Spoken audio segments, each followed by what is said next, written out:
సమస్య 70 దేవుడు మన మాదిరి పుట్టడమేమిటి? ఒకప్పుడు నేనొక రైల్లో ప్రయాణం చేస్తున్నాను. ఒకాయన రామాయణం మీద చర్చ లేవదీశాడు. రాముడు మన మాదిరి పుట్టినవాడైతే అతణ్ణి దేవుడని పూజించడం దేనికి? అన్నాడు. వపవీత గోపీచోరుడైన కృష్ణుడూ అంతే అన్నాడు. ఇది నిజమేవా?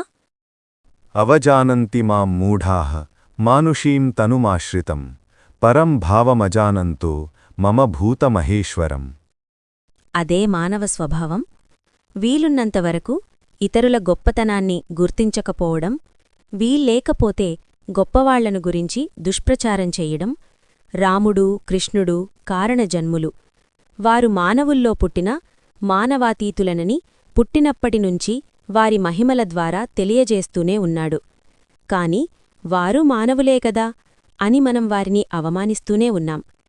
ధర్మస్థాపన కోసం ఉద్భవించి మనకు ఆదర్శంగా ధర్మప్రబోధం చేసిన ఆ మహనీయులు జీవులందరిలో అంతరాత్మగా ఉండి ఈ ప్రపంచమంతా వ్యాపించి ఉన్న వామదేవావతారాలుగాని మానవులెలా అవుతారు?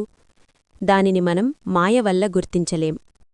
Friends, please subscribe, like, share and comment మన ఛానల్.